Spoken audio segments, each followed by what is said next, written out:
Good morning. Okay.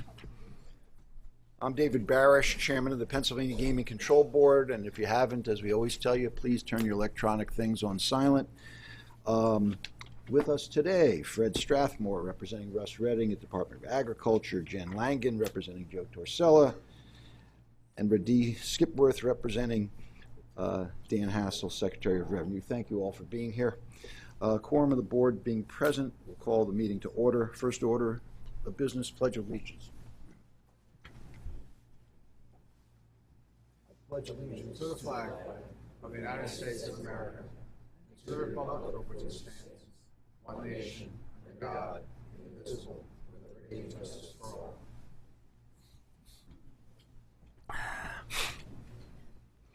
Before we begin, we have a few presentations of service awards to gaming control employees to be given by our Executive Director, Kevin O'Toole. Good morning, Chairman. Good morning, members of the board. Good morning, everyone. It's always good to see a large crowd for our public meetings. 2 or 3 times a year, we like to recognize employees who have reached that milestone of 10 years of service or close to 10 years of service with our agency. So today we have 4 honorees, and I'm going to begin with Wayne Fritzenser. Please stand, Wayne. Good morning. So Wayne was hired on May 4th of 2009 as a casino compliance representative.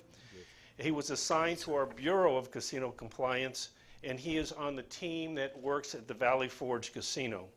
Wayne continues to do a great job as a CCR at Valley Forge. Wayne, congratulations and thank you for your service, and our Human Resource Specialist, Joe Bott, will award you your certificate. Thank you very much.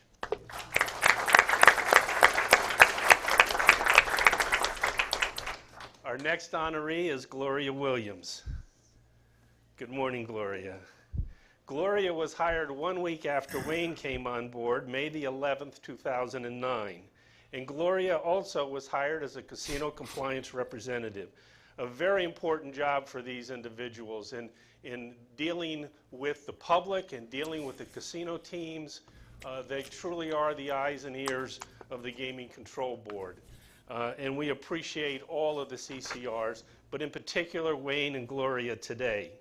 So Gloria has done a great job in all of her responsibilities, and she's assigned to our casino compliance team at Wind Creek Casino in Bethlehem. Gloria, congratulations and thank you for your service.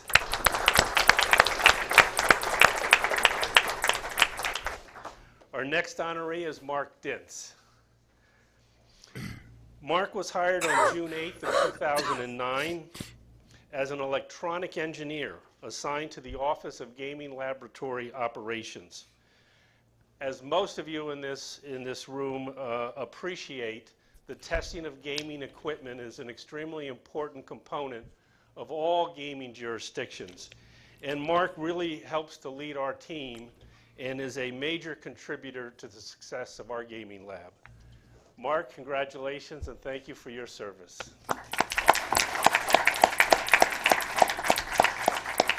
And our final honoree is Sean Tagle. Sean was hired on November 14th, 2009, so he comes up with his 10-year anniversary shortly. Sean was hired as an investigator assigned to our Bureau of Investigations and Enforcement.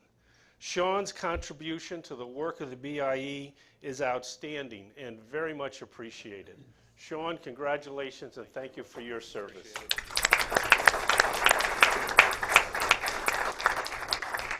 Thank you. Thank you, Kevin. By way of announcements, the board held an executive session yesterday, Tuesday, October 1st, to discuss personnel matters and to conduct quasi-judicial deliberations relating to matters that are coming before the board today. Our first order of business today is a public hearing involving 2 petitions for Washington Trotting Association. First petition for approval of a sports certificate sports wagering certificate, as well as a petition for the approval of a sports wagering shared service agreement. Can we have the representatives come forward, please?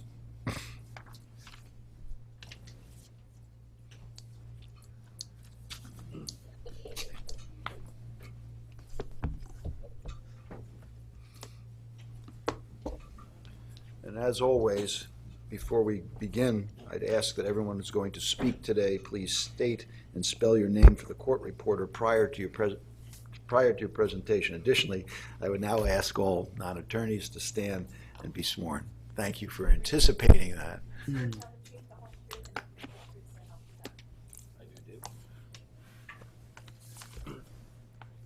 Petitioners may begin. Okay. Good morning, Mr. Chairman and members of the Pennsylvania Game Control Board. Adrian King from the Ballard Spar firm here on behalf of Washington Trotting Association and Penn National Gaming. Before we begin, let me just introduce who will be speaking today. First, we have Chris Rogers, immediately to my right. Chris, you've heard from before, is our Senior Vice President at Penn National for Corporate Development. Then to Chris's right is Tony Ferbeal. Tony is the Vice President and General Manager at the Meadows Racetrack and Casino in Washington County. And then to Tony's right is Tim Dent. Tim Dent is the Chief Compliance Officer at DraftKings, which is our sports wagering operator for this project, as we'll discuss. We're here today for two petitions, which are interrelated. One is the petition for sports wagering certificate, so that we can offer sports wagering, both retail and interactive, at the Meadows. And the second is for approval of a sports wagering shared services agreement between Washington Trotting Association, the Meadows, and an entity called Penn Sports Interactive. A lot of times you guys decide shared services agreements on the papers, but because it's interrelated with the sports wagering petition, it certainly made sense to also speak to that. But at the risk of creating confusion, but to avoid confusion, you're going to hear the names of two different entities. So on the shared services petition, or I'm sorry, on the shared services agreement, and in the petition is Penn Sports Interactive. But you're going to hear us talk about something called PIV, and that's Penn Interactive Ventures. And you can just consider the two to be one and the same. PSI is a wholly owned subsidiary of PIV, and just for corporate structuring is why the shared services agreement is with PSI and not Penn Interactive Ventures. I hope I didn't create confusion, but I didn't want the kind of names coming at you and not sort of previewing that issue. We appreciate that. Okay. So to get started, I'm going to turn things over to Chris, and go ahead. Thanks, Adrian. It's Chris Rogers, CHRIS, ROGERS, and I am the head of development of Penn National. Really excited today to talk to you about our plans for sports wagering at the Meadows, which we think is going to be a really important amenity for our guests, and quite frankly, something that we think we need from a competitive standpoint in today's landscape. The Meadows land-based sports wagering will be operated in-house by Meadows employees with the assistance of Penn Interactive Ventures and their subsidiary PSI, as Adrian mentioned. And the interactive sports wagering will be operated with the assistance of DraftKings. We think DraftKings is an ideal partner in Pennsylvania for the Meadows. It's a well-known, trusted brand.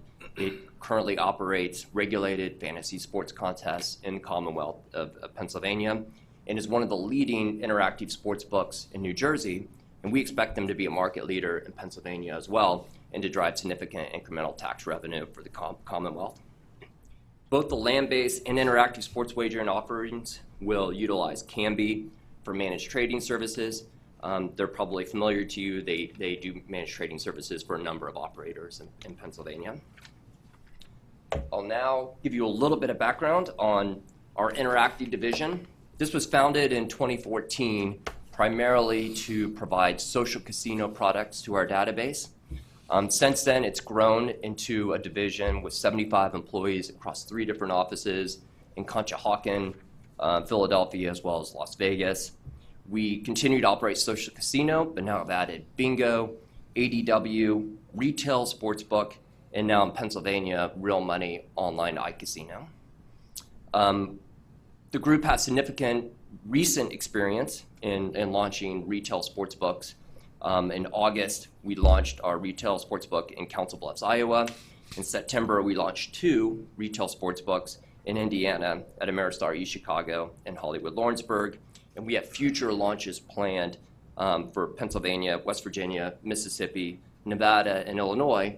And we expect our interactive group to be the second or third largest retail sports book operator in the United States. So with that, I'll turn it over to Tony to give a little bit of info about the Meadows Sportsbook. Thank you, Chris. Thank you, Mr. Chairman, members of the board, for the time today. Tony Fabio, Vice President, General Manager of the Meadows, FRABBIELE. So we're very excited to have the opportunity to come before you today to talk about our sportsbook operation and share with you our plan to put it into the property. So if you look at the map that's currently up on the screen and in front of you, as soon as you come off the main entrance, you'll be able to visually get the experience of our sportsbook, which was the Vibe Lounge. It'll have a 17 total screens that will be inside for viewing. There will be a counter with 5 positions for sports wagering, where our tellers will take the bets. We'll also have 8 kiosks around the sportsbook as you come in, so you'll see those 8 kiosks right in front. They'll be flanked also by 2 of our mutual betting am-totes to support our racing business as well.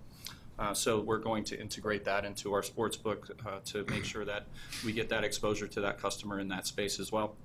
But overall, this is a $1.4 million project of capital reinvestment that we put into the facility. In total, we've done over $14 million since Penn has taken over just last October. So it's part of our commitment to continue to grow the business and make the Meadows a destination for customers in Washington County for years to come. If we go to the next page, this gives you a little bit more of a visual experience of the sportsbook. You can see the bar. We do have bar top gaming in the space. The area where the column is in the counter, that's where our sports wagering activity will take place, going to our tellers. The screens in back will be our odds boards. Again, we'll have 5 positions there, one that will be available for ADA. The sportsbook itself is 100% non-smoking, and 13 of the 18 total kiosks that we plan to have deployed throughout the property will be located in non-smoking locations. So just to share with you a little bit more about the numbers, again, $1.4 million into the space, total of about 28 new lounge seats. Those lounge seats will also have USB ports in them. They'll have small tables for food and beverage items. We will serve a small food and beverage menu in there to take care of our customers. We'll have for jobs, we anticipate 17 direct jobs being created from the sportsbook, 11 full-time and 6 part-time. And then the other advertisement pieces are some of the outside collateral that we anticipate going up as we look to go live with our operation. Our plan to go live, if we do receive approval today, would be a soft launch on October 8th and 9th with a grand opening on October 10th with some sports celebrities, local sports celebrities in the Pittsburgh area that I think everybody would be really excited to see. Thanks, Tony. I'm just going to talk a little bit about our arrangement, our agreement with DraftKings, and Mr. Dent is obviously here and has joined us to answer any questions as well. Just by way of background, hopefully DraftKings will be on your agenda on October 30th. Obviously, that's up to yourselves and the staff with respect to their sports wagering operator license. And that means our primary focus today is on getting approvals to get stood up so that we can proceed with our land-based retail operation. But in anticipation of them hopefully being on your agenda for October 30th, let me just briefly talk about a few things with respect to DraftKings. DraftKings has been chosen to serve as the Meadows sports wagering operator, and DraftKings will assist Meadows with the operation of a co-branded interactive sports wagering platform. DraftKings has been operating fantasy contests in Pennsylvania since the launch of regulated daily fantasy contests in May 2018. And I was pleased to see last night when I saw your annual report that you released, I think just yesterday, that DraftKings was your #1 fantasy sports operator in Pennsylvania. And I think you all know it's a brand that's well respected and known nationally, and we think that'll be to the benefit of the Meadows and to Pennsylvania gaming altogether. DraftKings launched its mobile sports betting operation in Jersey on October 7th, 2018, and this was the first legal mobile sports betting application in the United States outside of Nevada. It accepted its 1 millionth sports bet in New Jersey just 1 month after launching. It currently holds a 25% market share in New Jersey for its online sports book. So as I mentioned, DraftKings will work through the Meadows to offer, as a sports wagering operator, the same type of interactive sports betting experience to Pennsylvania patrons. And the other thing I just want to add is DraftKings, in addition to New Jersey, where it is both operating both in the retail space and online, it's also in West Virginia with online operations. It's in New York with retail operations. It is in Mississippi with retail operations, and it expects to launch in both Iowa and Indiana with respect to online operations either this or this month or in November. The screen that the slide that we have before you is just to show some of the standard concepts that you've seen as you've considered these petitions before. At left is an example of the registration screens that players must complete to establish an account with DraftKings. I do note that on those examples, just because they're small, they don't have the co-branding piece onto those slide examples yet. They certainly will, and DraftKings has been working very closely with the Chief Counsel's office to come up with acceptable co-branding concepts so that we comply with the regulations. DraftKings is committed to responsible gaming, and at right are examples of the options players have to set self-limits, cooling off period, also to self-exclude from the board. And I think just the final point is obviously to comply with state and federal law. DraftKings will be using, again, a lot of the services that you've already become very familiar with respect to GeoComply for geolocation services, and also with respect to KYC, know your customer. They'll be using a combination of Ideology, LexisNexis, and Aristotle's Integrity ID to verify a player's identity before any wagering is permitted. So that is all we have for our presentation. We wanted to keep it short and crisp, which I hope you'll appreciate. At this point, we'd be happy to answer any questions that you have. Questions or comments from Enforcement Council? Yes. Good morning, Mr. Chairman, members of the board. The Office of Enforcement Council, we do not have a formal presentation this morning, but we would like to make a statement and recommendation. Oh, I'm sorry. And I'm Ashley Gabriel, Gabrielle, with the Office of Enforcement Council. Thank you. The Office of Enforcement Council, along with the Bureau of Casino Compliance, Bureau of Gaming Operations, Bureau of Investigations and Enforcement, Bureau of Gaming Laboratory Operations, Bureau of Licensing, Office of Diversity, and the Office of Compulsive and Problem Gambling have reviewed and consulted extensively on the petition filed by Washington Trotting Association, LLC, or WTA, to conduct sports wagering and for the issuance of a sports wagering certificate. OEC filed an answer in this matter, requesting that the board order the implementation of certain listed conditions if it were so inclined to grant the relief requested in WTA's petition. As a result, the Office of Enforcement Council has no objection to the approval of WTA's petition to conduct sports wagering and for the issuance of a sports wagering certificate to WTA, subject to the proposed conditions outlined in OEC's answer filed on September 4th, 2019, and any other conditions the board may impose. Now, regarding the shared services petition, I'm not sure, Adrian, if you had any additional presentation regarding that, or should we address the shared services, our position regarding the shared services at this time? Yeah, thank you, Ashley. We don't have anything else to add on that. That is simply the agreement, intercompany agreement by which PIV and PSI will provide services to Washington Trotting with respect to risk management, training, things of that nature. And maybe just one little piece of background. Obviously, with the advent of interactive and sports wagering across the country, a company such as Penn National, which is the largest operator regional casinos in the United States, we're always looking for efficiencies. And so the reason why we created Penn Interactive Ventures was to house this expertise with respect to sports wagering and interactive gaming in a single place in the company. It would be vastly inefficient and overly expensive to put that expertise into every single casino across the United States. And so it's being centrally located within the company, within the corporate entity of Penn National, and then it provides services through an intercompany agreement, through a shared services agreement in this case, to our casino properties throughout the country. And in this case, it'll be providing these services to Washington Trotting. Thank you. Thank you. May I then address Office of Enforcement Counsel's position regarding the shared services? Please.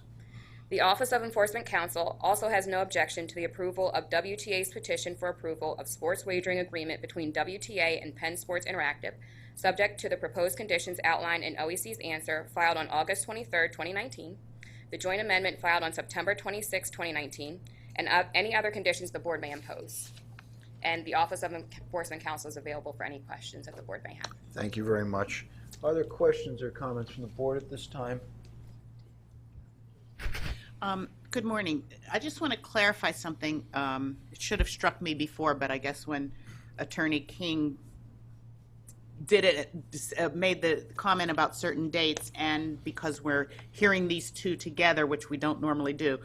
So the anticipated opening October 8 to 10 is for the land-based sports book, which is being operated by Penn National, or PVI, which is already licensed in Pennsylvania. The interactive part can't go interactive until DraftKings, which is not yet licensed, gets the license. I just wanted, because you talked about October 8th, and then a sentence later you talked about October 30th, and it got a little confusing, so I just wanted to... That's exactly correct. Okay. It's kind of two-stage, so we'll have all the licenses and approvals, assuming you approve today, necessary to open up our retail land-based at the Meadows. And then interactive will basically be at a standstill for the time being until DraftKings, which is currently licensed as a fantasy operator, is granted its license as a sports wagering operator. And once that approval comes into place, then we'll have a timeline in place to go live with interactive for the Meadows with their co-branded website with DraftKings. Is that your understanding as well? That's accurate. Thank you. Thank you. Other questions from the board at this time? You have any presentation? I gather you don't, but Thank you. No. so we're done there. Okay. Any further comments from petitioners? No, just administrative, which is we move our PowerPoint into the record, and also respectfully request approval of both petitions for the sports wagering certificate and for the shared services agreement. And we thank you for your attention and consideration. Thank you very much. The board will consider both of these petitions later in this meeting under the general counsel section. Thank you all for coming. Thank you. Thank you. Next, we have consideration of a motion to approve the minutes and transcripts of our August 14th, 2019 meeting. May I have such a motion? Mr. Chairman, I move that the board approve the minutes and transcripts of August 14th, 2019. Second. That's fast. Sorry. No, I'm good. I'm done. You can second it. That was great. That was on point. Thought you were tailing off there. All in favor? Aye. All opposed? Motion's adopted. Kevin?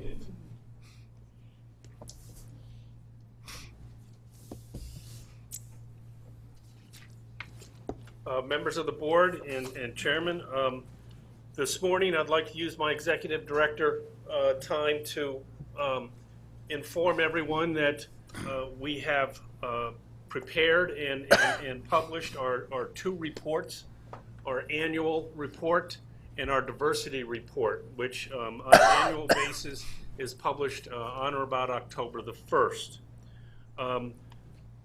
So both of these reports have been posted to our website. They're available to the public. It's very nice to see that the casino bar relies upon our annual report. And I would like to thank the Office of Communications, Doug Harbach, Richard McGarvey, and Doreen Edwards for their efforts in putting that annual report together. It is a collaborative effort by each unit within our agency. And the format of that annual report has been modified this year. So I encourage you to take a good look at it. With expanded gambling, the legislature requested or required additional information in our annual report that would cover revenues and taxes and fees associated with those other activities like sports wagering, iGaming, fantasy contests.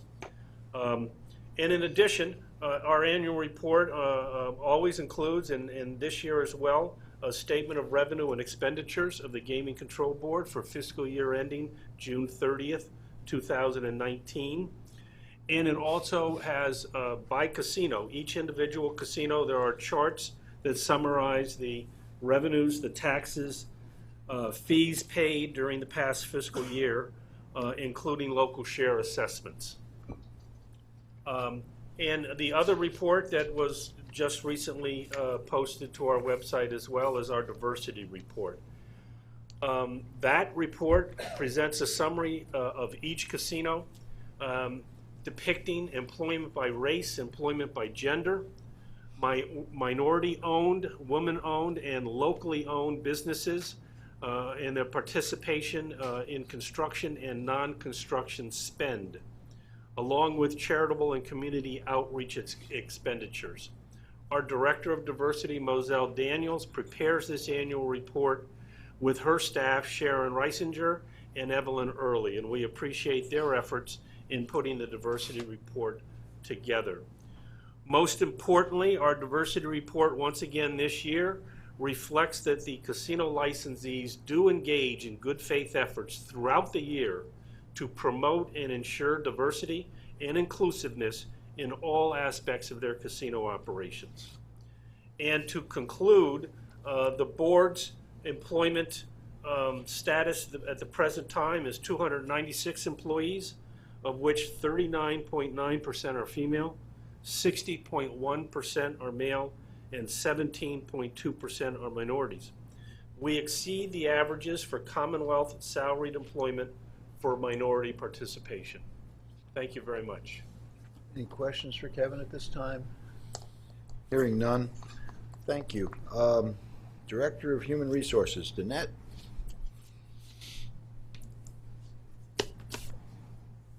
Morning. Good morning, Chairman, members of the board. The Office of Human Resources has two motions for your consideration today. The first motion before you is relative to the hiring of two individuals. First, Eric Foley has been selected as a casino compliance representative for the Rivers Casino. Second, Dolores Smith has been selected as a casino compliance representative at Harris Casino. Both Mr. Foley and Ms. Smith have completed the PGCB interview process, background investigation, and drug screening, and are recommended for hire by Acting Director of Casino Compliance, Trevor Hassenbein. Unless you have any questions, I ask that the board consider a motion to hire Mr. Foley and Ms. Smith as indicated. Questions or comments from the board? Hearing none, may I have a motion? Mr. Chairman, I move that the board approve the applicants for hires proposed by the Human Resource Director. Second. All in favor? Aye. All opposed? The motion's adopted. The second motion seeks to adopt an amendment to the PGCB's classification and compensation structure. As you are aware, the current structure was originally adopted by the board in January 2011, based on comparison data across public sector markets in conjunction with a Hay evaluation measuring each job specification based on problem-solving, know-how, and accountability factors. At that time, two pay structures were developed. One was a non-union pay structure and the other an executive pay structure with similarities at certain ranges on both of the structures. At various times over the years, both structures have been increased and adjusted to stay consistent with pay structures in other Commonwealth agencies, which most recently occurred in July of 2018. Based on an analysis conducted by the Office of Human Resources in conjunction with the Administrative Director, a recommendation is being made to the board to consolidate the non-union and executive pay structures into one structure containing 11 ranges and placing jobs onto the new structure at comparable minimum starting levels contained on the existing structure. Further, within the new structures, minimum and maximum salaries within most ranges have been increased slightly in order to stay comparative to other structures utilized by the Commonwealth of Pennsylvania. The adoption of one single structure will address the issues of compression of pay between the existing structures by providing broader ranges, allow the board to keep minimum starting salaries between ranges at regular intervals, and to provide options to prevent pay inequities from developing within the board's workforce. I'd be happy to answer any questions that you might have regarding the change to the structure, and if there aren't any, I would ask the board to consider a motion to adopt a new single pay schedule as presented to you in written form. Are there any questions or comments from the board about this proposal? Before we vote, I would just like to say that I'm very impressed, as is the rest. I certainly know the Personnel Committee is, with the quality of the work that went into taking a major step to solving an inherent problem we've had in this agency for a while. And I want to commend you and everybody involved with this for the proposal that's been put here. It's been fully briefed to the board. Was given unanimous recommendation to the full board by the Personnel Committee. And having said that, Thank you, sir. you're very welcome, and thank you. Hearing nothing else, may I have a motion? Mr. Chairman, I move that the board approve the amended PGCB compensation and classification structure as proposed by the Human Resources Director. Second. All in favor? Aye. All opposed? The motion's adopted. Thank you very much, Thank you. Jeanette. Dave Wren, Office of Financial Management. Good morning, Chairman and members of the board. I'm here today to present the 2020-2021 budget request. With gaming expansion, the board operates primarily under three appropriations. The first is the administrative appropriation. This is the appropriation that we've always had for oversight of the casinos. It now includes sports wagering and iGaming and the Category 4 casinos. The request for administration is $48,529,000 for next fiscal year. The second appropriation is for video gaming terminal administration. That request is for $475,000. The third is for $156,000 for fantasy contest operations. The administrative request of $48,529,000 is $2.4 million higher than the current year appropriation. This is due to contractually mandated raises and the anticipated opening of Category 2 and Category 4 casinos next fiscal year. The board's budget includes $42.6 million for personnel and benefits and $5.9 million for operating and fixed asset expenses. Personnel is 88% of the overall request, and the operating and fixed asset portion is 12% of the overall request. The personnel budget includes funding for 344 full-time equivalent positions and is based upon a benefit rate that is equivalent to 70.7% of salary expenses. This is 2.4% below the current year benefit rate. The operating and fixed asset budget of $5.9 million is primarily made up of real estate leases, investigative expenses, and telecommunications and data costs. These are the traditional cost drivers of the operating and fixed asset budgets. The proposed budget would be funded through $7.5 million in restricted revenue. That's revenue that the board receives from application fees, license fee revenue, and chargebacks of our gaming lab. And $41,029,000 in drawdowns from escrow accounts funded by casino operators. This is about the same, a slight decrease from the current year level because we're increasing the restricted revenue category due to the anticipated licensing fee schedule. The video gaming terminal budget includes funding for four full-time equivalent positions. The personnel component of the overall request of $475,000 is $425,000 for personnel out of the $475,000 budget. The remaining $50,000 will be used primarily for travel and investigative costs. The budget is $192,000 less than the current year's appropriation. The final appropriation is for fantasy contests. That's budgeted at $156,000 and includes funding of $146,000 for personnel and $10,000 for operating. The fantasy contest budget is $97,000 less than the current year. That concludes my presentation on the budget. I would be happy to take any questions. Otherwise, I would appreciate your consideration of a motion to approve the 2020-2021 budgets. Just for public clarification, you mentioned, well, we heard that we currently have 296 positions, and that this budget anticipates funding that amounts to 48 additional positions in the upcoming year. The great bulk of that, or all of that, is to staff up the casinos. The new casinos are going to be opening during that time period? The great bulk of that is for casinos. There are a handful of positions. I think there are 2 auditors and a couple other positions for gaming expansion that we haven't filled yet, but almost all for casino operations. If you could, just for the public, how many casinos and how many positions are we talking about in terms of the new openings that we expect sometime during the upcoming fiscal year?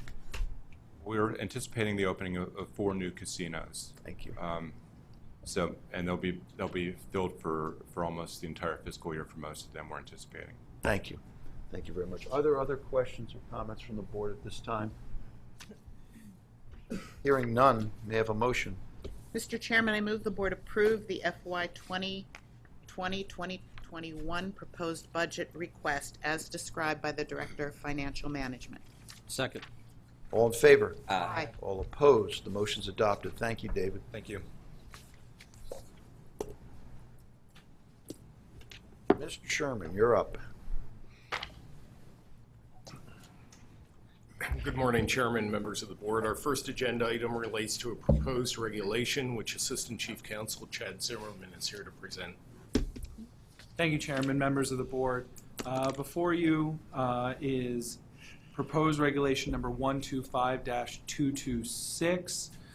This proposed rulemaking packet contains the regulatory framework for 2 forms of expanded gaming, casino simulcasting and fantasy contests. Casino simulcasting is permitting Category 2, 3, and 4 slot machine licensees the opportunity to broadcast live horse racing events from other venues and giving patrons the opportunity to place pari-mutuel wagers on those races. These were previously adopted as temporary regulations. No significant changes were made from the temporary regulations to this proposed rulemaking packet.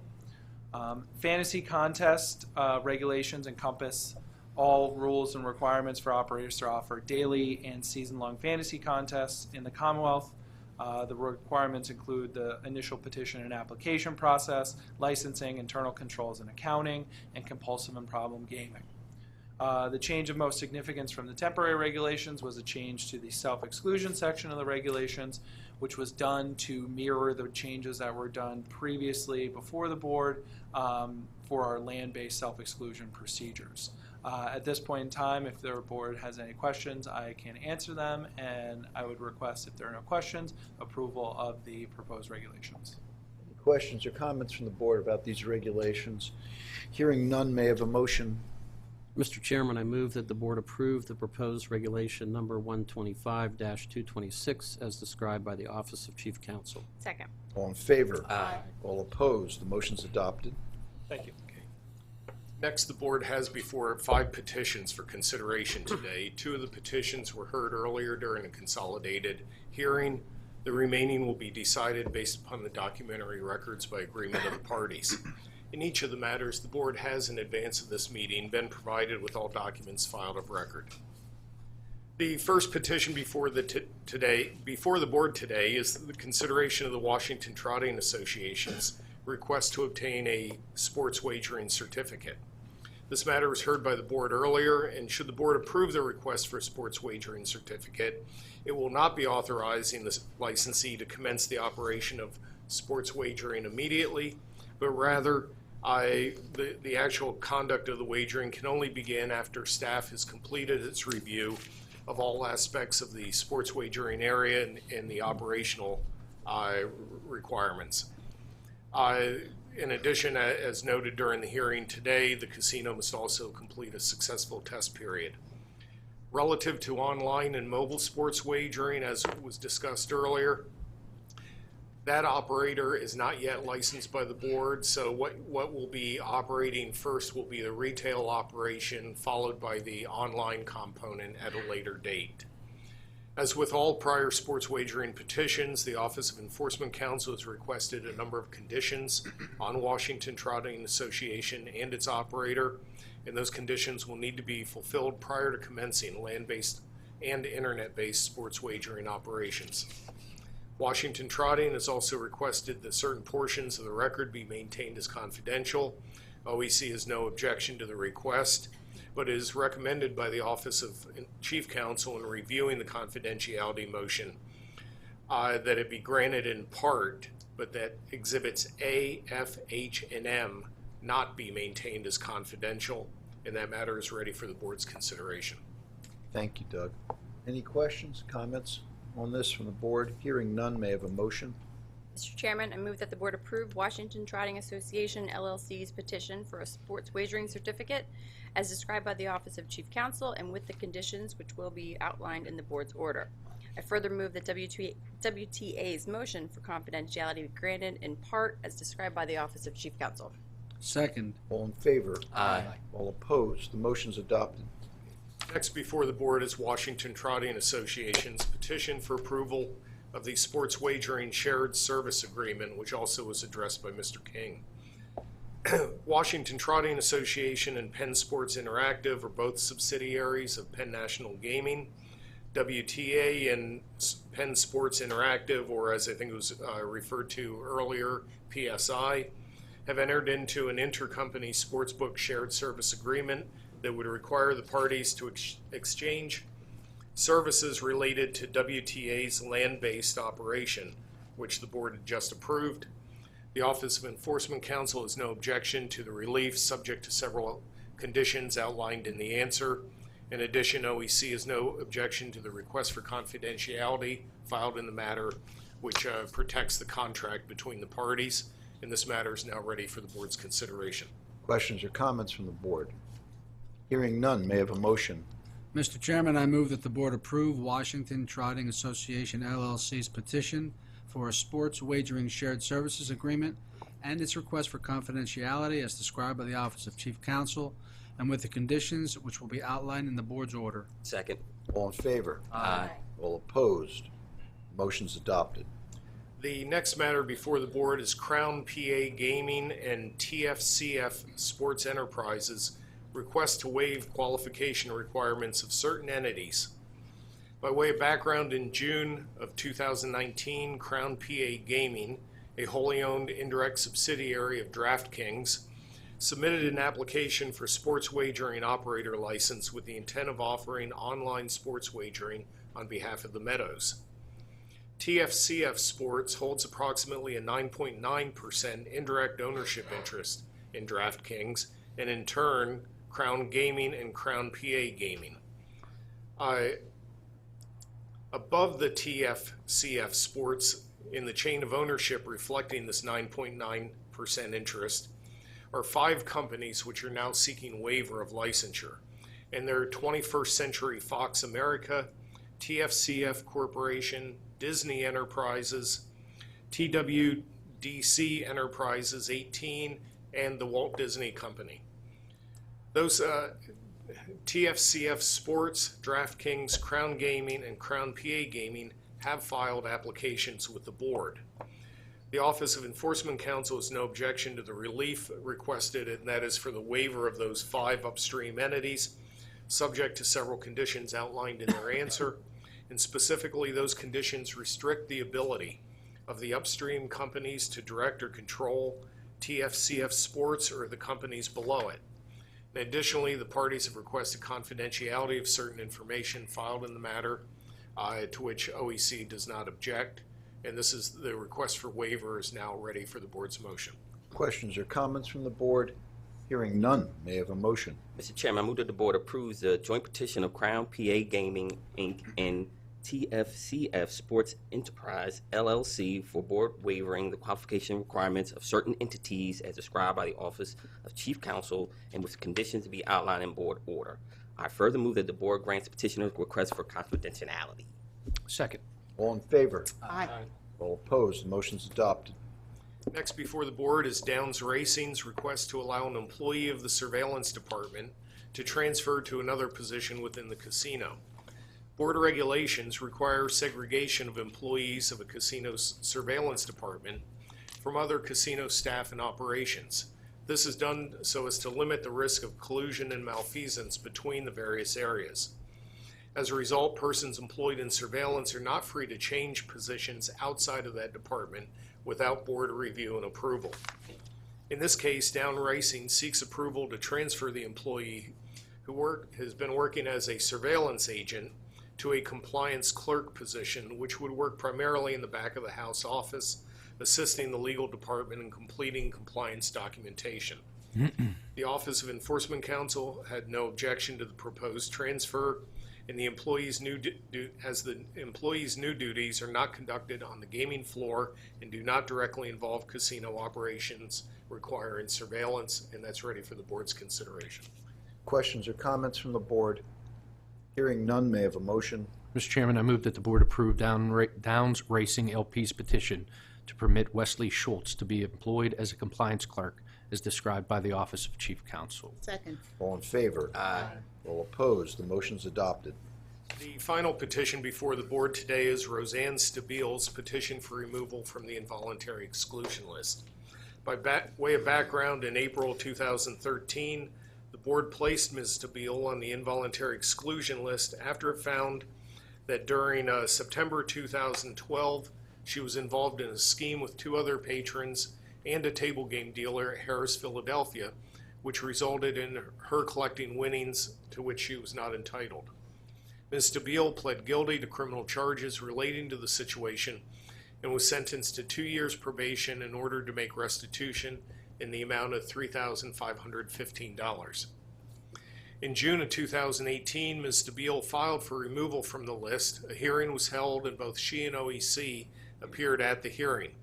Subsequently, an order was issued denying her removal from the list at that time, but stating that she could seek removal from the list upon successful completion of the criminal sentence, which would be the probation period and the payment of restitution.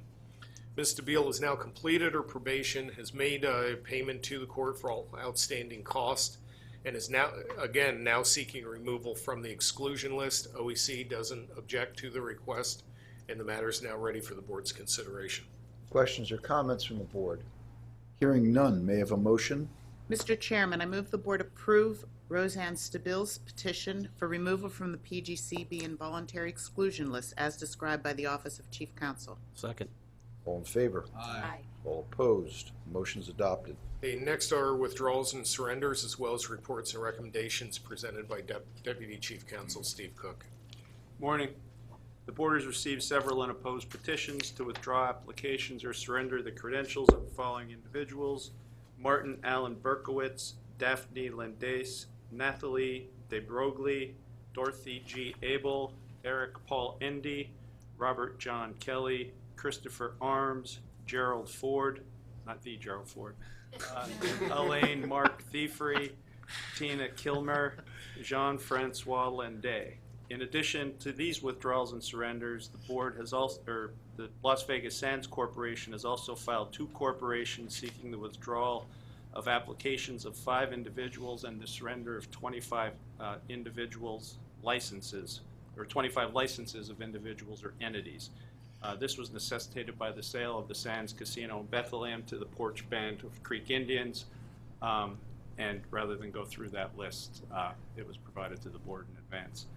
The Office of Enforcement Counsel has no objection to any of these withdrawals or surrenders, and as a result, if the board grants them, each of these persons and entities would have their applications withdrawn without prejudice, and they're all ready for the board's consideration. Thank you, Steve. Questions or comments from the board? Hearing none, may I have a motion? Mr. Chairman, I move that the board issue orders to approve the withdrawals and surrenders as described by the Office of Chief Counsel. Second. All in favor? Aye. All opposed? Motion's adopted. Next before the board for consideration are 7 reports and recommendations received from the Office of Hearings and Appeals. These reports and recommendations, along with the complete evidentiary record, have been provided to the board in advance of this meeting.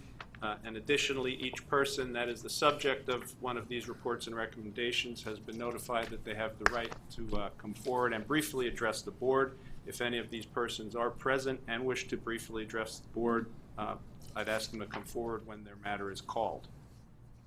Warren Carmichael's matter is the first report and recommendation before the board today. Mr. Carmichael holds a gaming employee occupation permit. However, he is not currently employed with any licensed facility in the Commonwealth. Mr. Carmichael was a table games dealer at Sugar House Casino from 2011 through April 26th of 2018, at which time he was terminated after testing positive for cocaine 6 days earlier on April 20th, 2018 during his work hours. Subsequently, in August of 2018, the Office of Enforcement Counsel filed a complaint to revoke Mr. Carmichael's gaming employee occupation permit for this positive drug test. A hearing in this matter was held on June 6th. The Office of Enforcement Counsel appeared offering testimony and documentary evidence. Mr. Carmichael also appeared at the hearing and testified in his own behalf. The evidence presented in total showed that while dealing craps on April 20th, Mr. Carmichael essentially was falling asleep at the table and leaning against the table to help himself stand. He was thereafter removed from the gaming floor and given the drug test. Mr. Carmichael testified that during this time period he was working 2 jobs and getting very little sleep. He was also going through some personal issues. He further testified that he was on vacation a week prior to this incident and admitted that during his vacation time he had used cocaine but had not used any cocaine prior to his work shift on the day in question or after his vacation had ended. He additionally indicated that he was sick on that particular date, that he was falling asleep at the table and was taking cold medication. He also put into the record that he is currently licensed in New Jersey, which he is, and is currently working at one of the Atlantic City area casinos where he passed the pre-employment drug test. After hearing all of the evidence presented by both sides, the report and recommendation issued by the hearing officer recommended that Mr. Carmichael's gaming employee permit not be revoked, but rather he simply be reprimanded and warned that any future criminal actions or positive tests for drugs would result in a revocation of his permit. And that's the recommendation before the board. Questions or comments from the board? Hearing none, may I have a motion? Mr. Chairman, I move that the board adopt the report and recommendation issued by the Office of Hearings and Appeals regarding the revocation of Warren Carmichael's gaming employee occupation permit as described by the Office of Chief Counsel. Second. All in favor? Aye. All opposed? Motion's adopted. Kyle Stevens' matter is the next report and recommendation before the board. Mr. Stevens was issued a gaming employee occupation permit in June of 2018 and hired to work as a table games dealer at the Sugar House Casino. On August 13th, 2018, however, before Mr. Stevens began work at Sugar House, the Office of Enforcement Counsel filed a complaint to suspend his permit after being notified that on July 7th of 2018 he'd been charged with carrying a firearm without a license and possession of marijuana. Mr. Stevens was the passenger in a vehicle that was stopped by police because of excessive window tint. A subsequent search of the vehicle found a firearm under Mr. Stevens' seat. He admitted it was his firearm. This led to an arrest and a search of his person, at which time marijuana was found. A hearing in this matter was held on January 30th, 2019. OEC appeared presenting evidence supporting the facts that I just stated. At that point in time, however, the criminal charges against Mr. Stevens were still pending. And OEC later filed an amended complaint after a conviction, or Mr. Stevens was convicted of a misdemeanor firearm charge as a result of this incident, and the drug charge was null prost. Another hearing was held because of the amended petition on June 5th, 2019. OEC appeared at that hearing, offering evidence of the conviction. Mr. Stevens did appear at the first hearing, although he did not participate or provide any evidence. At the second hearing, he did not attend at all. Ultimately, a report and recommendation was issued recommending a 6-month suspension of Mr. Stevens' permit for the firearm conviction. That's the recommendation for the board. Thank you. Questions or comments from the board? Hearing none, may I have a motion? Mr. Chairman, I move that the board adopt the report and recommendation issued by the Office of Hearings and Appeals regarding the revocation of Kyle Stevens' gaming employee occupation permit as described by the Office of Chief Counsel. Second. All in favor? Aye. All opposed? Motion's adopted. Next matter to be heard by the board is the report and recommendation regarding William Klein. Excuse me. Mr. Klein holds a gaming employee occupation permit and had worked as a slot technician at Hollywood Casino. On June 25th, 2019, the Office of Enforcement Counsel filed a request for an emergency suspension of Mr. Klein's gaming employee occupation permit after receiving notice that he had been charged with several felony offenses pertaining to possession of child pornography. As a result of these charges, the board's executive director issued an emergency order suspending Mr. Klein's gaming employee permit, and the matter was referred to Hearings and Appeals for an evidentiary hearing, which was held on July 18th, 2019. Mr. Klein did not attend that hearing. The only evidence put into the record, therefore, was evidence of the criminal charges, and as a result, the hearing officer recommends that his suspension continue. Questions or comments from the board? Hearing none, may I have a motion? Mr. Chairman, I move that the board adopts the report and recommendation issued by the Office of Hearing and Appeals regarding suspension of William Klein gaming employee occupation permit as described by the Office of Chief Counsel. Second. All in favor? Aye. All opposed? Motion's adopted. The next report and recommendation before the board pertains to Tanae Bullock. On March 4th, 2019, the Office of Enforcement Counsel filed a petition requesting that Ms. Bullock be placed on the board's involuntary exclusion list. This action was triggered by Ms. Bullock on August 28th, 2018, leaving her 2-year-old son unattended in one of the hotels that is attached to the Valley Forge Casino for approximately 25 minutes while she gamed on the casino floor. Casino staff found the child in the hallway after he was able to open the hotel room door, leave the hotel room, and the door closed behind him. Ms. Bullock also has a history of cheating and trespassing at 3 other Philadelphia area casinos. A hearing in OEC's complaint was held on June 25th of 2019. Ms. Bullock did not attend the hearing, and it was held in her absence, and ultimately, after hearing the evidence presented, the hearing officer recommends that she in fact be placed on the board's involuntary exclusion list. Questions or comments from the board? Hearing none, may I have a motion? Mr. Chairman, I move that the board adopt the report and recommendation issued by the Office of Hearings and Appeals regarding the placement of Tanae Bullock on the PGCB involuntary exclusion list as described by the Office of Chief Counsel. Second. All in favor? Aye. All opposed? Motion's adopted. Bobby Patton Jr.'s report and recommendation is next before the board. On November 1st, 2018, the Office of Enforcement Counsel filed a petition to place Mr. Patton on the exclusion list, alleging that in July of 2018 he cheated while gaming at parks. Specifically, on July 9th, Mr. Patton placed bets totaling $257 while playing a hand of Texas Hold'em poker. After the hand was over and Mr. Patton lost, he picked up his $257 and wagered chips, left the table, and cashed them out before exiting the casino. Ultimately, he was identified, and OEC brought its enforcement action. The hearing was held in February 2019. Despite receiving notice, Mr. Patton didn't appear at that hearing, and as a result of the evidence presented by Enforcement Counsel, the hearing officer recommends that he be placed on the board's exclusion list. Questions or comments from the board? Hearing none, may I have a motion? Mr. Chairman, I move the board adopt the report and recommendation issued by the Office of Hearing and Appeals regarding the placement of Bobby Patton Jr. on the PGCB involuntary exclusion list as described by the Office of Chief Counsel. Second. All in favor? Aye. All opposed? Motion's adopted. The next report and recommendation before the board today pertains to an individual with the initial FF's request to recover monies confiscated from him by casino personnel at parks. Specifically, by way of background, on October 9th, 2018, FF placed himself on the board's self-exclusion list for a period of 1 year. On December 7th, 2018, approximately 2 months later, FF was found gaming on the floor at parks, and in addition to being removed from the gaming floor, $500 in chips were confiscated from him. He requested recovery of that money. A hearing in this matter was held on April 9th, 2019, and again on June 18th, 2019. OEC attended both hearings and presented testimony and documentary evidence indicating, including surveillance video, showing that FF winnings total $405. So $405 of the $500 confiscated was shown to be winnings by the evidence.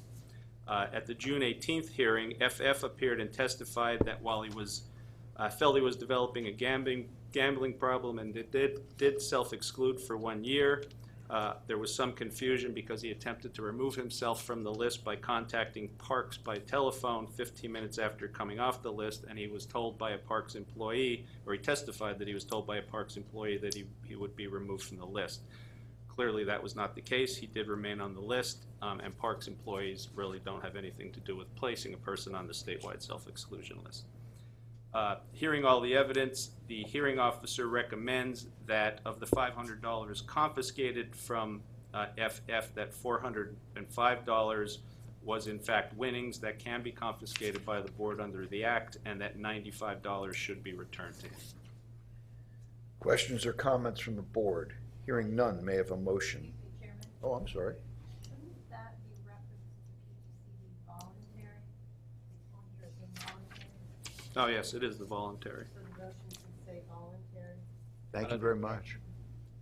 Very good. Thank you, Pam. Hearing this, I'm going to have a revised motion. Mr. Chairman, I move that the board adopt the report and recommendation issued by the Office of Hearings and Appeals regarding FF's petition to recover monies while on the PGCB voluntary exclusion list as described by the Office of Chief Counsel. Thank you very much. Second. All in favor? Aye. All opposed? Motion's adopted. The final report and recommendation for the board today pertains to Tori Steinmaker. In February of 2019, Ms. Steinmaker submitted a non-gaming employee registration application seeking work as a beverage server at the Meadows Casino and Racetrack. On March 28, 2019, the Office of Enforcement Counsel issued a notice of recommendation of denial based upon Ms. Steinmaker's criminal record and outstanding costs owed to the court related to that record. Specifically, between August of 2010 and May of 2015, Ms. Steinmaker's criminal convictions included DUI, theft offenses, and drug charges. A hearing in this matter was held on June 26, 2019. Enforcement Counsel appeared offering testimony and documentary evidence as to the criminal history of Ms. Steinmaker. Ms. Steinmaker herself appeared and testified on her own behalf, specifically admitting to her criminal record and stating that it was a manifestation of her drug addiction and a means to support that addiction. She indicated she was between the ages of 19 and 23 at the time of all of these occurrences. I believe she's now approximately 28 years old, and that she has been working to turn her life around, starting after she had her most recent criminal convictions, which placed her in a drug rehabilitation program, both inpatient and outpatient, and she continues to participate in drug rehabilitative efforts. As a result of hearing all of the evidence presented, including Ms. Steinmaker's testimony, the hearing officer recommended that her application for a non-gaming employee registration be granted. Questions or comments from the board on this matter? Hearing none, may I have a motion? Mr. Chairman, I move that the board adopt the report and recommendation issued by the Office of Hearings and Appeals regarding Tori Steinmaker's non-gaming employee registration as described by the Office of Chief Counsel. Second. All in favor? Aye. All opposed? The motion's adopted. And that concludes the matters of the Office Thank of you Chief very much, Counsel. gentlemen. Sue Hensel, Bureau of Licensing. Good morning, Susan. Thank you, Chairman Barish and members of the board. Before the board today will be applicants for 1 slot machine manufacturer license, 2 video gaming terminal establishments, and 1 conditional video gaming terminal operator. In addition, there will be 725 principals and key gaming and non-gaming employees. Finally, there will be the consideration of 1 certified gaming service provider and 16 registered gaming service provider applicants. The first matter for your consideration is a slot machine manufacturer license for Aruze Gaming America, Inc. Aruze Gaming America, Inc. is a Las Vegas, Nevada-based manufacturer of slot machines and other gaming-related equipment. The Bureau of Investigations and Enforcement has completed its investigation of the company, and the Bureau of Licensing has provided you with a background investigation and suitability report. I have provided you with a draft order and ask that the board consider the order to approve the slot machine manufacturer license. Enforcement Council has no objection. Questions or comments from the board? Hearing none, may I have a motion? Mr. Chairman, I move that the board grant a slot machine manufacturer license to Aruze Gaming America, Inc., as described by the Bureau of Licensing. Second. All in favor? Aye. All opposed? Motion's adopted. Next, we have consideration of VGT establishment licenses for TA Operating LLC, site number 336, doing business as Petro Stopping Centers, which is located at 1201 Harrisburg Pike, Carlisle, in Cumberland County, and CHR Corporation, doing business as Rudder's Store 36, which is located at 3050 Heidlersburg Road, York Springs, Adams County. VGT establishments are truck stops seeking to place VGTs in their businesses. Both entities are currently conditionally licensed. The Bureau of Investigations and Enforcement has now completed its investigations, including evaluation that the applicants meet the VGT establishment eligibility criteria. The Bureau of Licensing has provided you with background investigation and suitability reports. Once fully licensed, an establishment can continue forward toward completing the steps necessary to commence VGT operations. I have provided you with draft orders and ask that you consider first the order to license TA Operating LLC, Site 336. Enforcement Council has no objection. Questions or comments from the board? Hearing none, may I have a motion? Mr. Chairman, I move that the board grants the video gaming terminal establishment license for TA Operating LLC site number 336, doing business as Petro Shopping Center, as described by the Bureau of Licensing. Second. All in favor? Aye. All opposed? Motion's adopted. And next is CHR Corporation, doing business as Rudder's Store 36. Enforcement Council has no objection. Questions or comments from the board? Hearing none, may I have a motion? Mr. Chairman, I move the board grant the video gaming terminal establishment license for CHR Corp. doing business as Rudder's Store number 36, as described by the Bureau of Licensing. Second. All in favor? Aye. All opposed? Motion's adopted. Also for your consideration is a conditional video gaming terminal operator license for Django Entertainment LLC, doing business as Django Entertainment. Django Entertainment LLC is a Moosic, Pennsylvania-based company. A VGT operator owns, services, or maintains VGTs for placement and operation at truck stop establishments. Under the Gaming Act, the board may issue a conditional VGT terminal operator license provided certain criteria are met, including that the applicant has submitted a completed application, has never been convicted of a felony or gambling violation, is current on state taxes, and has not had a similar license denied or revoked. A preliminary review of this applicant indicates it meets these criteria. I ask that the board consider a motion to approve a conditional VGT operator license for Django Entertainment LLC, doing business as Django Entertainment. Enforcement Council has no objection. Questions or comments from the board? Hearing none, may I have a motion? Mr. Chairman, I move that the board grant the conditional video gaming terminal operator license for Django Entertainment LLC, doing business as Django Entertainment, as described by the Bureau of Licensing. Second. All in favor? Aye. All opposed? Motion's adopted. The next matter is consideration of one-year license extensions for conditionally licensed VGT terminal operators, a VGT procurement agent, an interactive gaming manufacturer, and VGT establishments. The companies were each granted a one-year conditional license approximately 1 year ago. Under the Gaming Act and the board's regulations, the board is authorized to extend the license terms for an additional 1 year for good cause. In each case, the background investigation and suitability report process for the company is continuing. I ask that the board grant 1-year extensions to the following companies: VGT Terminal Operators, Lucky Day Gaming, Pennsylvania LLC, Venture Gaming LLC, Commonwealth Gaming LLC, Shaw VGT Services Inc., Golden Route Operations, Second State Gaming LLC, and Lendl Gaming LLC. Procurement Agent, Bell Gaming Inc., Interactive Gaming Manufacturer, Every Gaming LLC, and VGT establishments, Sandhus Inc., doing business as Lawrenceville Exxon, Sandhus Inc., doing business as Liberty Exxon, Sandhus Inc., doing business as Danville Mobile, Fegley Oil Company Inc., United Refining Company of Pennsylvania Quick Fill number 226, and United Refining Company of Pennsylvania Quick Fill number 229. I have provided you with orders regarding the license extensions and ask that you consider a motion approving the orders. Enforcement Council has no objection. Questions or comments from the board? Hearing none, may I have a motion? Mr. Chairman, I move the board grant the conditional license extensions as described by the Bureau of Licensing. Second. All in favor? Aye. All opposed? Motion's adopted. Also for your consideration are principal and key employee licenses. Prior to this meeting, the Bureau of Licensing provided you with a proposed order for 1 principal and 1 key employee.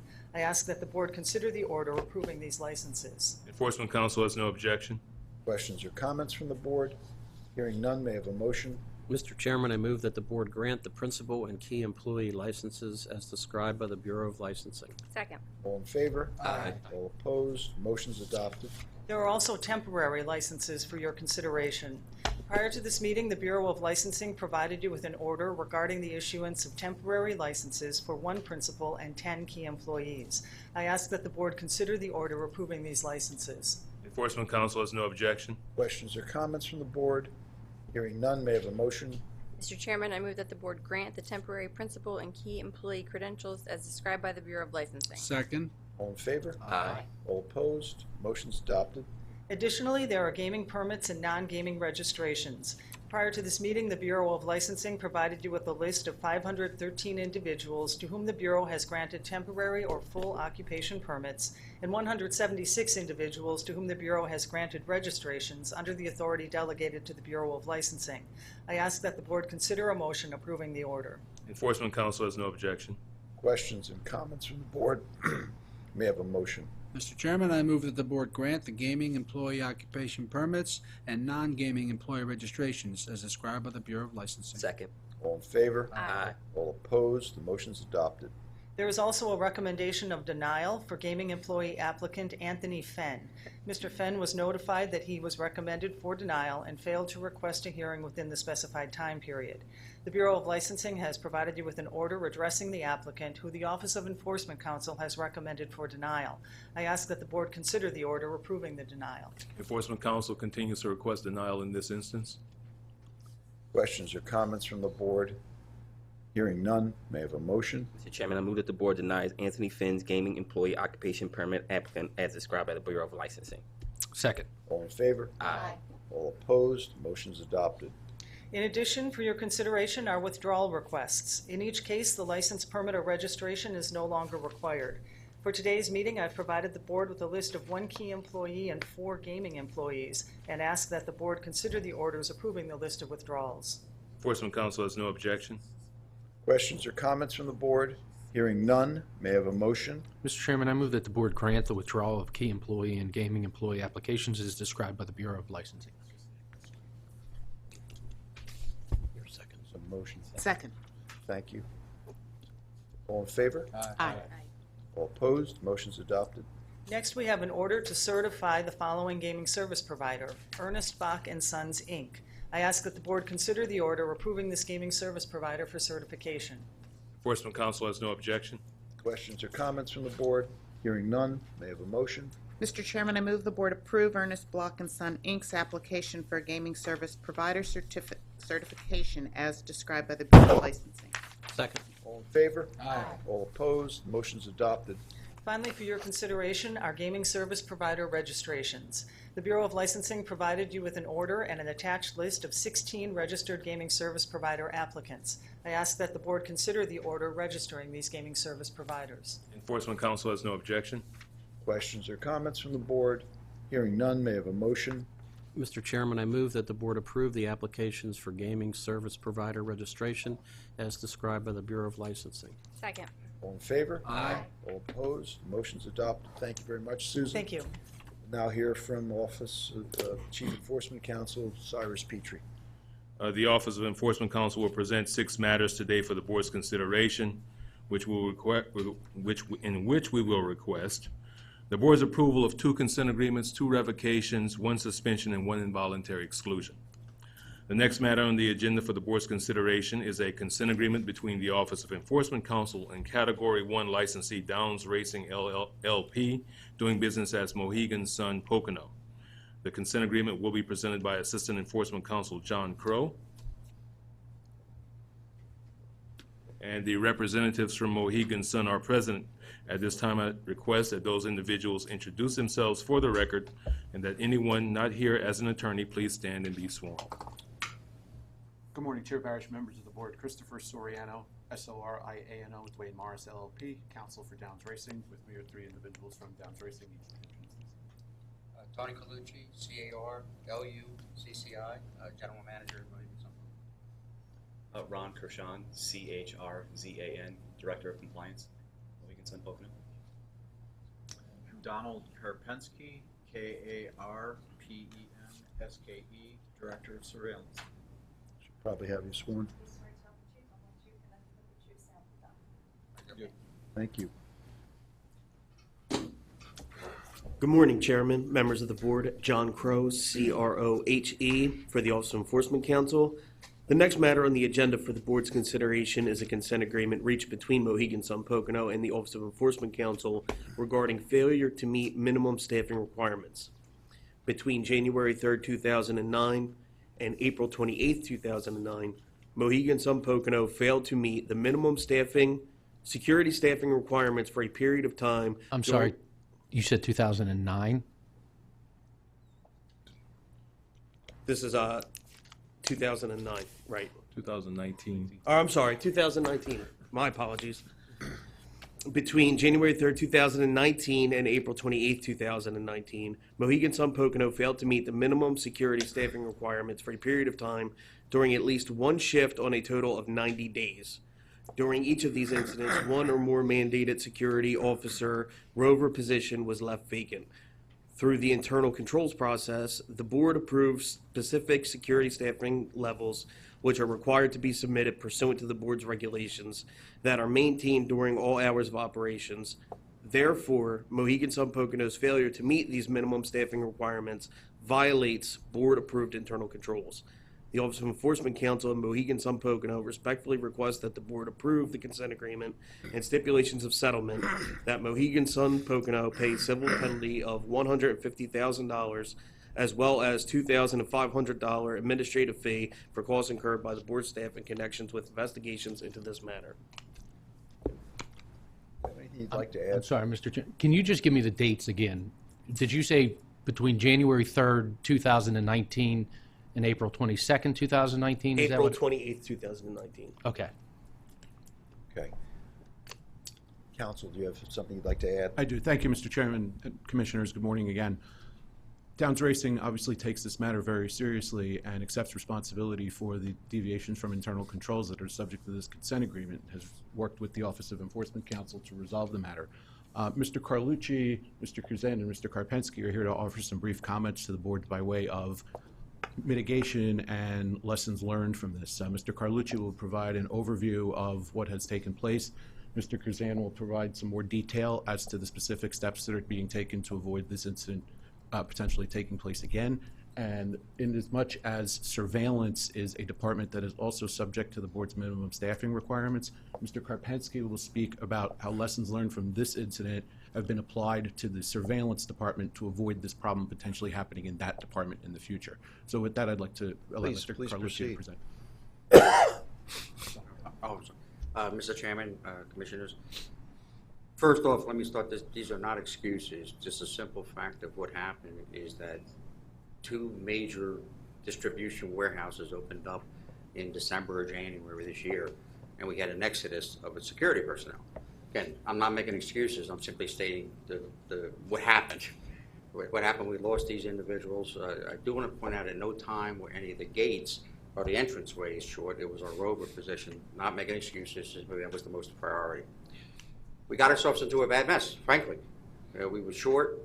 We were in a position where sometimes the licensing process takes, could be 2 weeks. It could go up to 8. We've had as high as even 12 weeks to get somebody licensed. During this period, we were in a situation where, as people were waiting for their licenses, they were leaving and taking other jobs. At one point, for every 5 or 6 we were hiring, we were losing 2 or 3 of them, and then people were resigning to take other jobs. I know I'm sounding like I'm making an excuse. I'm just simply trying to explain what happened. So we were behind. We were behind for several months as we're trying to address this matter. We took it very serious. Cyrus did his best to help us out. I mean, we had at one point, he put all of our applicants for security in the licensing process right to the front of the line. However, during this time, the thing that really backed us up was the federal government shutdown, because the IRS background checks simply really stalled it, right? And we were in this situation where, again, Cyrus is trying to help me, which I much appreciated, but we were continuing, being short. We put measures in place that are working now, no problem now, okay? I mean, there's always going to be some turnover in this position. We put them in place. In all frankness, if I had a do-over, I should have done it before these warehouses opened, and I apologize for that. In hindsight, you like to guess yourself, and this is one of the ones, boy, I wish I had a do-over, frankly. But, most of this time during this, we were just backed up, and we couldn't get caught up, even with Cyrus's help. And then once we did, and Ron will go through the measurements that we did. We attacked it from numerous aspects, and we finally got caught up, right? But that was why it went on for these, several periods of the month. And the only thing that we didn't do, I want to stress this, is we didn't do mandatory overtime. We offered all the overtime anybody wanted. And the reason why I didn't force mandatory overtime is that we're losing people already. If I started forcing people to do overtime, it's just going to make matters worse. So there was outreach from you folks to us about your staffing issues. Yes. And again, I want to stress, Cyrus did everything he can to help. But again, the government shut down. I was under the impression that there was not any outreach. We reached out to them. Well, yeah, initially, yes, that's true, yeah. So what was your outreach to us during 2019? So from January to April 2019, did you write, did you email, did you call? The outreach began much further before that. The outreach began, quite frankly, in around November, when we started noticing that they were not meeting the security mandates. Okay. So we tried to get as many people, applications in from them, and we told them we'd work with them. That went on until we held a compliance conference in December 18th of 2018. Right. And then subsequent to that is when the problem enveloped even more because of the government shutdown. But they were still out of the security staffing protocols for that January through April period. Subsequent to that, there was another incident, but it was a small incident, and that was, I think, due to the way the schedule for the security officers were set up, if I'm not mistaken. June 14, 2019, when we sent a warning letter, there were 3 business days where that wasn't met.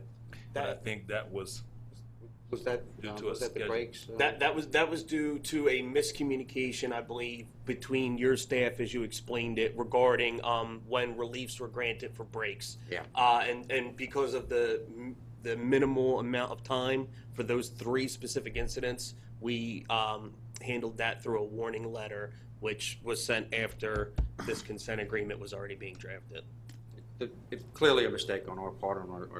All these incidences happened on our midnight shift to 8 in the morning, and we had a supervisor that, quite frankly, just made a mistake. Sent 3 people at the same time on break, right? Which, again, we counseled the supervisor. It was simply a bad mistake. and, notify, reported, right? All these things were reported by us, I mean, because we have a sheet that we can work with our in-house agents that we report our scheduling to them, so.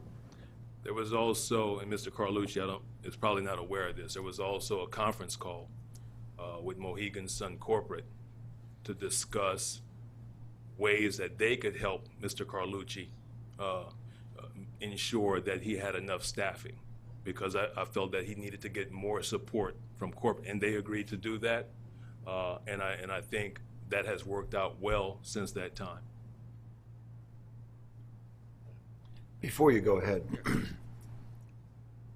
the initial contacts back in 2018 that you initiated, this was what, based from CCR people noticing? Based upon the CCRs doing their normal routine on the day to see what posts were being staffed. We started seeing reports coming in where there were staffing shortages. I know that they were in contact with Mr. Carlucci, with people on property. That's when we started getting notifications, and then we reached out to find out what was going on to try to get more applications in. And all of staff licensing, BIE, did everything in their power to try to move those applications through the process to ensure that they could get those people on the job as quickly as possible. But the initial instances of understaffing was not self-reported, and this precedes the problem with the federal government shutdown. It precedes the federal government shutdown. Self-reporting, I'm not going to say that it's self-reported. The way the self-reporting occurs is that the CCR will go to the security supervisor, hey, any problems today? He said, I think we're short. I don't know for sure yet, and then he subsequently reported we're short. Okay, thank you very much. Why don't you Yeah, and next there's a witness. report that they do, where they're writing down how many people. And many of these, not all of them, but many of them weren't for whole 8-hour shifts. They were during the shifts. Somebody was off. But we're still short, no question about it. So why don't we go on to the next witness then? Yeah, because it's important, that we're saying what we did, because we kind of threw the book to fix this problem and everything we possibly could. So we're naming a few things, but we did much more than what's in there. Good morning, Mr. Commissioner, members of the board. So a few of the remediation steps we took to fix these issues. First off, we increased the starting rate of security officers from $9.50 an hour to $11.50 an hour just to help attract and retain talent. And as Tony had mentioned, the majority, all of our issues occurred during our grave shift, so we instituted a significant increase in grave shift up to $15 an hour for officers, just again to attract and maintain talent, because that was where we were struggling the most. We also implemented a sign-on bonus program where if any security officer who took the shift and was successfully licensed and stayed in that shift for 3 months, they received a monetary bonus. If they stayed a total of 6 months, they received an additional monetary bonus, so an additional way to just retain the talent. We implemented an additional program where if somebody was referred by a team member and then they were successfully hired and maintained their security officer status and licensing, the person who referred that team member would also receive a monetary bonus. So just an additional step to try to, again, attract and retain talent. And the last thing we did is we created an event security position, which required a non-gaming license. And the reason we did that position is to try and just get people actually on board and not have to go through the gaming license process. It would just be a quicker way to get them on board. They had no responsibilities for any gaming areas. They were used for back of house areas, any areas that's non-gaming, but it allowed us to get them into the door and at least employed before they were able to potentially find work elsewhere and go through the delay process. I want to jump in, if you don't mind. The thought process there for the sign-on bonus and the event security, because during the licensing process, they were leaving and taking other jobs, right? So by the sign-on bonuses, it helped that. And also our goal was just get them to work and get them paid. Even if, quite frankly, if they were sitting in an office, I wouldn't have cared, quite frankly. Just get them on board. And raising the hourly raise to $15 an hour on our midnight shift, many of our more experienced officers actually transferred to that shift because now it's an appealing shift. I guess it's working. So it worked. Again, apologize. I wish I'd have done this. Now you're going to be short in your prime times, right? Yeah, but it's easier. You're right, Mr. Chairman. But it's easier to offer overtime to a day person to stay on swing or a swing person to come in on day. Very few people, really want to do overtime when they're tired and do the Sure. So. Is there anything else you wanted to add? No, thank you. If we could have Mr. Karpinski very briefly address the Surveillance Department. Good morning, Mr. Chairman, Commissioners. I just wanted to mention that several months ago that Mr. Carlucci and Ron called me in, and because of my requirements being similar, wanted me to start working on programs and ideas for the same issues. So we've matched many of the same things that security did. We increased the starting wage. We also have a similar sign-on bonus, and we have the bonus to bring a friend of yours to work at the casino too. And we have not gone understaffed yet.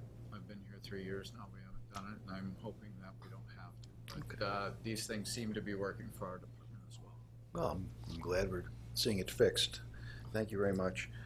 Is there anything else that you wanted to add at this time? No, that's all, Mr. Chairman. Again, certainly the Downs Racing representatives accept responsibility for this. I'd like to thank the Office of Enforcement Counsel for working with us on this, and hope that the strategies that we've outlined here reflect a good path forward to avoid any problems like this happening again. We'd respectfully request that the board approve the consent agreement. We certainly hope you're successful as well. Let me just open it up in case there was somebody other than Sean and I who had questions. Any other questions? May I have a motion? Mr. Chairman, I move that the board adopt the consent agreement between the Office of Enforcement Counsel and Downs Racing LP as described by the Office of Enforcement Counsel. Second. All in favor? Aye. All opposed? The motion's adopted. Thank you very much for your time. Thank you, Mr. Chairman and Commissioners. Thank you. Next matter on the agenda for the board's consideration is a consent agreement between the Office of Enforcement Counsel and a board-permitted self-excluded individual identified by the initials BT. The consent agreement will be presented by Assistant Enforcement Counsel Bradley McAllister. Chairman Barish, members of the board, Bradley McAllister, MCALLISTER, Assistant Enforcement Counsel for the Office of Enforcement Counsel. The next matter on the agenda for the board's consideration is the consent agreement entered into between the Office of Enforcement Counsel and an individual with the initials BT. BT holds a gaming level 2 employee occupation permit issued by the board and is employed as a table games supervisor at Rivers Casino Pittsburgh. BT placed himself on the board's self-exclusion list in June of 2017. In March of 2019, BT gamed at Meadows Casino while on the self-exclusion list, a violation of the terms of the self-exclusion agreement and associated regulations. As a result, BT was charged with and pled guilty to criminal trespass. Pursuant to the consent agreement, the parties stipulate and agree that BT's G2 permit be suspended for a period of 3 consecutive calendar days as a result of this violation. At this time, the Office of Enforcement Counsel requests that the board approve the consent agreement in this matter. Questions or comments from the board? Hearing none, may I have a motion? Mr. Chairman, I move that the board adopt the consent agreement between the Office of Enforcement Counsel and BT as described by the Office of Enforcement Counsel. Second. All in favor? Aye. All opposed? The motion's adopted. The next 3 matters on the agenda consist of enforcement actions in which the Office of Enforcement Counsel filed complaints seeking the revocation of 2 gaming employee occupation permits and the suspension of 1 non-gaming registration, which were issued by the board. Each complaint has been filed with the board's Office of Hearings and Appeal and properly served upon the person named in each complaint. The person named in each complaint failed to respond within 30 days as required by board regulation. As a result, the Office of Enforcement Counsel filed a request for default judgment and properly served the same upon each named person. Therefore, the facts in each complaint are deemed admitted. All filed documents have been provided to the board, and the matters are presently ripe for the board's consideration. In each instance, we will provide a brief summary of the facts and request the appropriate board action. The next matter on the agenda for the board's consideration is the suspension of the non-gaming employee registration issued to Stephanie Shipman. Ms. Shipman was arrested and criminally charged with access device fraud, forgery, and conspiracy, all graded as a felony of the 3rd degree, and several misdemeanor graded offenses related to her conduct in April of 2019 when Ms. Shipman was involved in a scheme to deposit fraudulent checks in Bucks County, Pennsylvania. According to the criminal docket, charges remain pending. At this time, the Office of Enforcement Counsel requests that the board suspend the non-gaming employee registration issued to Ms. Shipman. Questions or comments from the board? Hearing none, may I have a motion? Mr. Chairman, I move that the board approves the suspension of Stephanie Shipman's non-gaming employee registration as described by the Office of Enforcement Counsel. Second. All in favor? Aye. All opposed? The motion's adopted. Good morning, Chairman Barish, members of the board. Dustin Miller on behalf of the Office of Enforcement Counsel. Next on the agenda for the board's consideration is a complaint to revoke the gaming employee occupation permit issued to Charles McBride. Mr. McBride, while employed as a dealer at Sugar House Casino, engaged in unsuitable behavior by revealing cards to 6 players at his blackjack game, paying a losing bet, and overpaying a winning patron. He was charged with theft and 2 gaming-related offenses by Pennsylvania State Police. He is not currently employed in Pennsylvania's gaming industry. Accordingly, the Office of Enforcement Counsel requests that the board revoke the gaming employee occupation permit issued to Charles McBride. Questions or comments from the board? Hearing none, may I have a motion? Mr. Chairman, I move that the board approve the revocation of Charles McBride's gaming employee occupation permit as described by the Office of Enforcement Counsel. Second. All in favor? Aye. All opposed? The motion's adopted. Next on the agenda for the board's consideration is a complaint to revoke the gaming level 2 employee occupation permit issued to Philip Prince.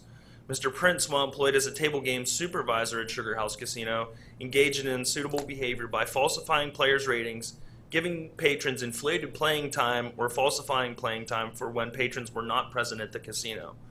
Mr. Prince was also issued patrons complimentary benefits that they were not entitled to receive. He was terminated from Sugar House Casino and is not presently employed in Pennsylvania's gaming industry. Accordingly, the Office of Enforcement Counsel requests that the board revoke the gaming level 2 employee occupation permit issued to Philip Prince. Questions or comments from the board? Hearing none, may I have a motion? Mr. Chairman, I move the board approve the revocation of Phil Prince's gaming level 2 employee occupation permit described by the Office of Enforcement Counsel. Second. All in favor? Aye. All opposed? The motion's adopted. The remaining matter on the agenda consists of an enforcement action in which the Office of Enforcement Counsel filed a petition seeking the involuntary exclusion of David Pistorius. His presence in a licensed facility is deemed inimical to the interests of the Commonwealth and our licensed gaming therein. In this instance, the petition for exclusion has been filed with the Board's Office of Hearings and Appeal and properly served upon Mr. Pistorius. He failed to respond within 30 days as required by board regulation.